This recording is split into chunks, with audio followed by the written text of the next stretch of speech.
하나님 말씀은 열왕기하 6장 24절에서 31절까지입니다. 6장 24절에서 31절까지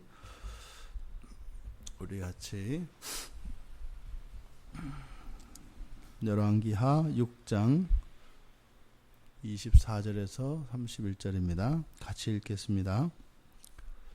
이후에 아람 왕 베나닷이 그의 온 군대를 모아 올라와서 사마리아를 에워싸니 아람 사람이 사마리아를 에워싸므로 성중이 크게 줄여서 나귀머리 하나에 은 80세겔이요 비둘기똥 4분의 1갑에 은 5세겔이라 하니 이스라엘 왕이 성 위로 지나갈 때에 한 여인이 외쳐 이르되 나의 주 왕이여 도우소서. 왕이 이르되 여호와께서 너를 돕지 아니하시면 내가 무엇으로 너를 도우랴?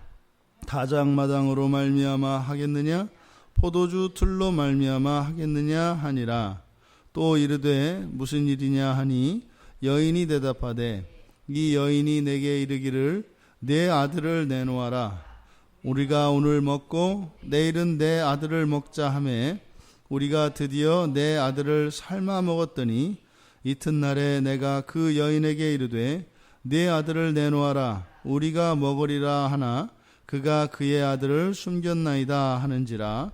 왕이 그 여인의 말을 듣고 자기 옷을 찢으니라. 그가 성 위로 지나갈 때에 백성이 본즉 그의 속살에 굵은 베옷을 입었더라. 왕이 이르되 사밧의 아들 엘리사의 머리가 오늘 그 몸에 붙어 있으면 하나님이 내게 벌 위에 벌을 내리실지로다 하니라. 아멘. 이후에 아람 왕 베나닷이 여기에 사용된 이후, 이 이후라고 하는 말이 이 히브리어에서 이제 그 기간이 얼마나 가깝고 뭐냐에 따라서 사용하는 어휘가 다릅니다. 그래서 이 이후에 이렇게 할 때는 어느 정도 시간이 지난 것을 암시하는 말이기는 합니다만 지금 여기서 이후에 라고 하는 이 말을 사용한 것은 이 열왕기 저자가 매우 이제 의도적으로 사용한 것 같습니다. 그러니까 시간의 공백은 있습니다만 바로 위에 있는 사건에 이것을 덧붙여서 썼기 때문에 두 사건이 관계가 있는 것처럼. 그래서 앞에 있는 내용이 무엇이에요? 사마리아 성으로 눈이 먼 채 끌려왔다가 포위되어서 그때 여호람이 아람 군대를 멸하고자 했습니다. 그런데 엘리사는 오히려 그들에게 밥과 물을 주어서 먹여서 돌려보냈죠. 근데 사실상 그 이후에 상당 기간의 평화 기간이 있었습니다. 그래서 감히 쳐들어올 수가 없었다 이렇게 이야기하거든요. 평화 기간이 있었음에도 불구하고 마치 그 일이 없었던 것처럼, 그래서 그것을 생략해버리고 이 열왕기 저자는 바로 이 두 사건, 즉 엘리사가 사마리아 아람 군대를 죽이지 않고 살려보낸 것과 지금 아람의 왕인 베나닷이 직접 군대를 챙겨서 이제 사마리아를 포위한 이 두 가지 사건이 마치 어떤 인과관계에 있는 것처럼 의도적으로 배치를 한 겁니다. 그러니까 이것은 여호람, 이스라엘의 왕 여호람의 마음을 표현하고 있는 겁니다. 뭐예요? 이것 봐, 내가 죽이자고 했지, 이 말이다 이 말이에요. 그때 네가 아람 군대를 살려보내자 그래서 지금 오늘 이런 일을 당하지 않았느냐라고 하는 여호람의 마음을 표현하고 있습니다. 그래서 이제 이번에는 베나닷이 직접적으로, 물론 이 사건이 베나닷이 사마리아를 침공해서 포위한 이 사건이 과거에 있었던 그것과 아주 관계가 없는 것은 아니었기 때문에 또한 열왕기 저자는 이렇게 기록할 수 있었겠지만 보다 더 여호람의 마음을 표현하기 위해서 이렇게 기록을 했다. 이제 외부와 완전히 차단되었습니다. 그래서 사마리아 성 안에는 식량난이 극심하였던 거죠. 지금 어느 정도로 극심했는가? 이제 그 사건이 여기에서 진술되고 있는데 레위기 11장 4절에 의하면 이스라엘 사람들에게 있어서 먹어야 할 것과 먹지 못하는 것이 있습니다. 그런데 이 나귀는 부정한 짐승입니다. 부정한 짐승은 먹을 수 없는 것이고, 그 중에서도 특히 이 머리 부분은 먹을 게 별로 없어요. 그런데 지금 여기에서 나귀의 머리를 소개하고 있습니다. 그 나귀의 머리가 이 80세겔이면은 한 세겔이면은 노동자 4일치 임금입니다. 그럼 80세겔이면은 48에 32, 거의 1년 월급에 해당하는 거예요.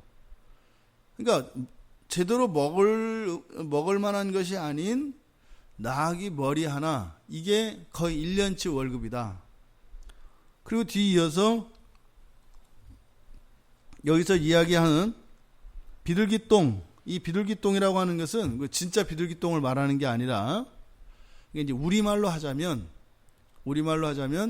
뭐 비지 뭐 이런 겁니다. 콩을 가지고 갈아서 두부를 만들고 나오면 찌꺼기가 이제 그 비지잖아요.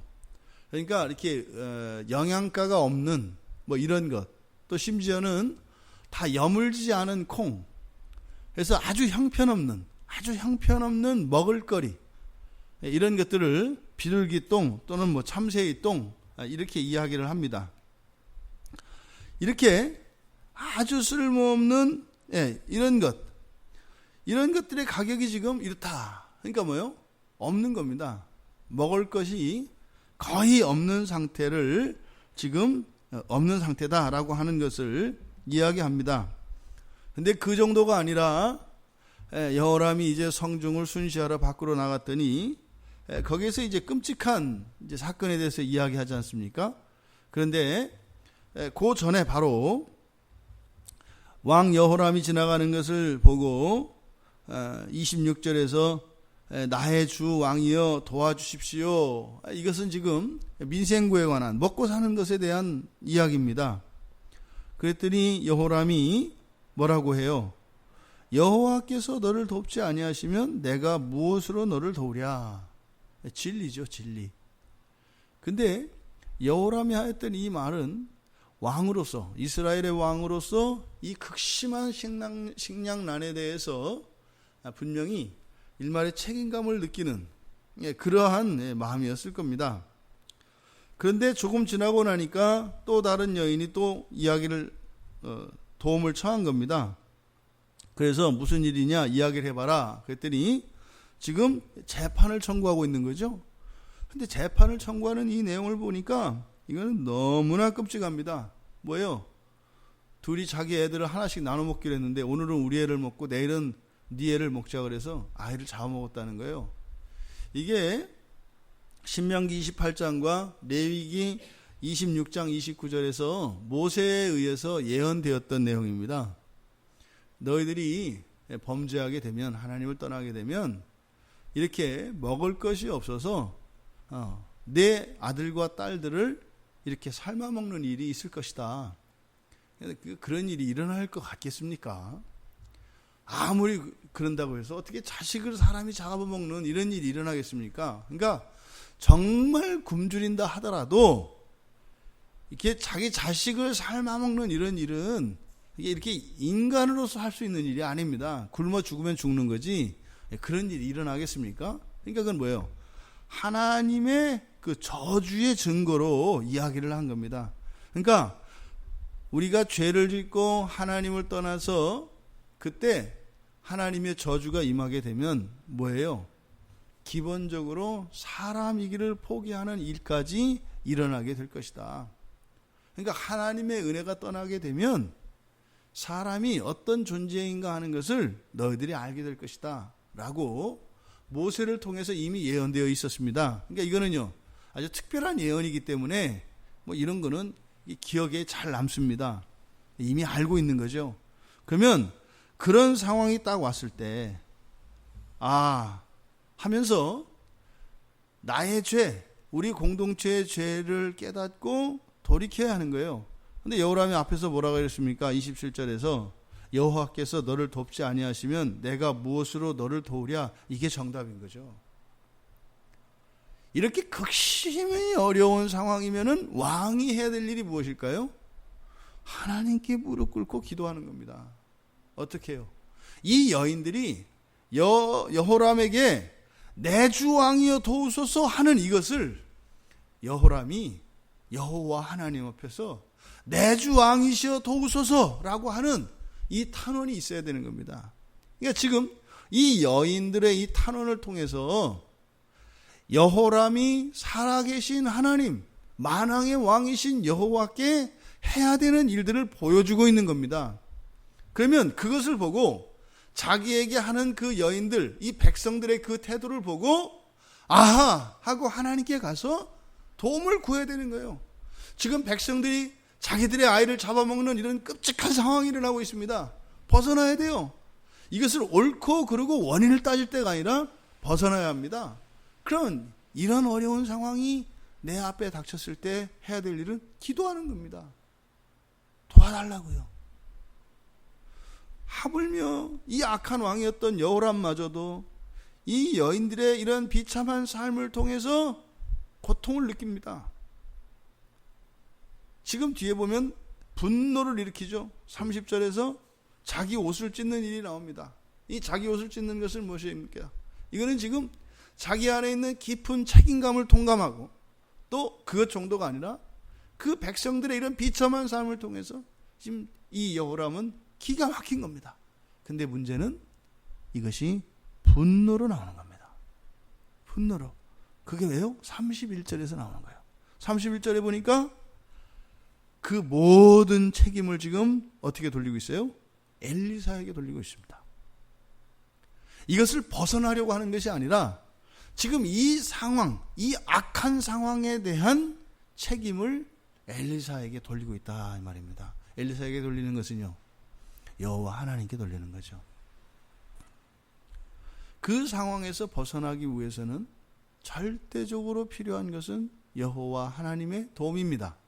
그런데 그 상황에서 여호람은 하나님께 도움을 청하는 것이 아니라 오히려 원망하고 있는 모습을 보게 됩니다. 어떻게 해요? 엘리사의 머리가 오늘 그 몸에 붙어 있으면 하나님이 내게 벌 위에 벌을 내리실지로다.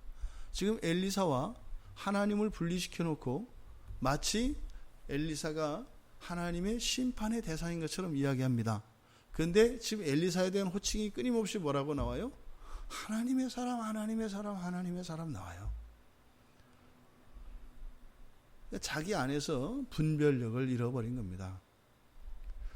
지금 여호와께 엘리사를 재판해 달라고 해야 되는 것이 아니라 여호와께 지금 이 끔찍한 이런 상황에서 구원하여 달라고 하나님께 기도해야 되는 것이죠.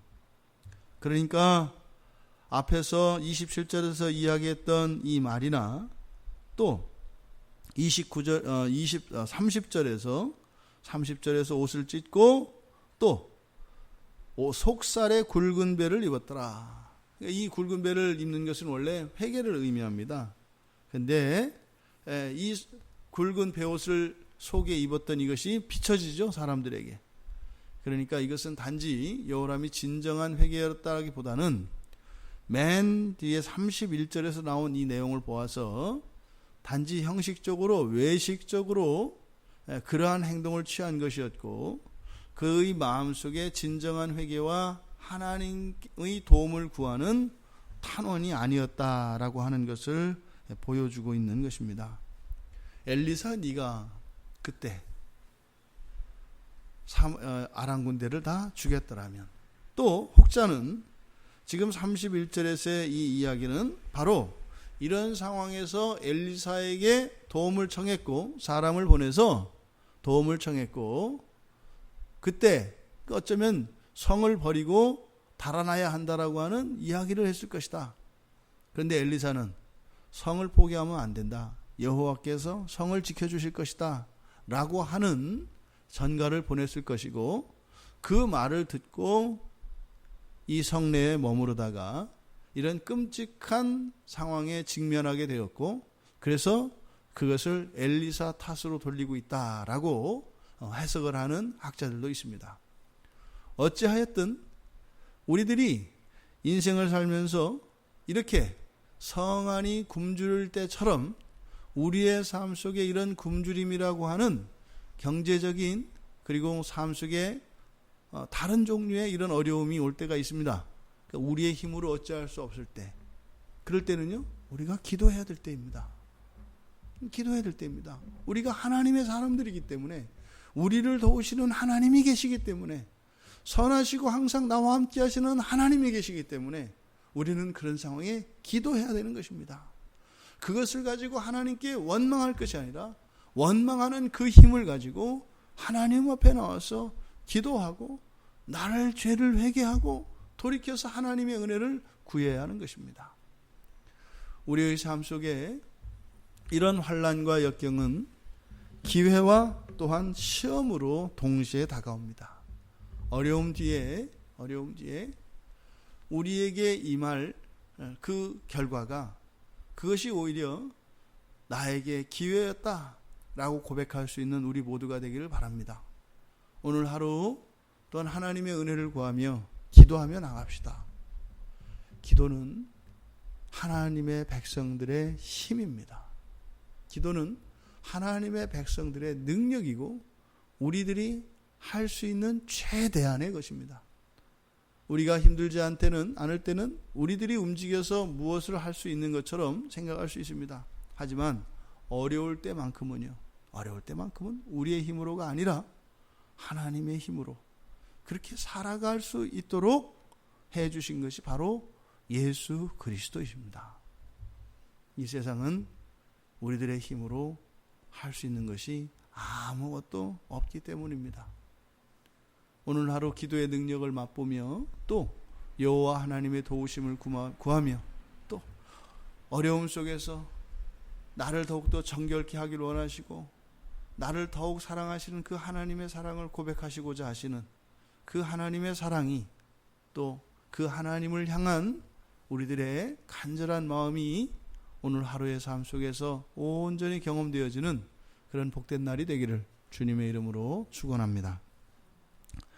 하나님, 성안이 굶주릴 때에 그 안에 일어났던 일은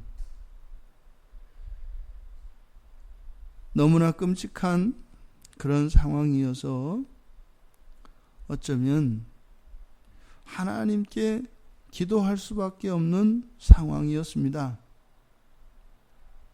근데 하나님께 도움을 청하는 것이 아니라 오히려 그런 상황을 있게 한 원인이 마치 하나님께 있는 것처럼 하나님을 불평할 수밖에 없었던 이 여호람을 통해서 하나님께서 우리 안에 있는 이 죄가 무엇인지 분별할 수 있는 영적 분별력이 필요한 것을 또한 가르쳐 주셨습니다. 그러함에도 불구하고 언제나 저희들과 함께 하시며 도우시는 하나님을 믿습니다. 우리 주 예수 그리스도께서 우리의 중보자가 되어 주셨기 때문인 줄 믿습니다. 우리의 삶 속에 기도의 능력을 맛보게 하시고 오히려 이런 고난을 통하여 하나님의 은혜를 경험함으로 오히려 그것이 나에게 유익이 되었습니다. 이렇게 고백할 수 있는 저희들 모두가 될 수 있도록 은혜를 내려 주시옵소서. 감사하며 예수님의 이름으로 기도드리옵나이다. 아멘.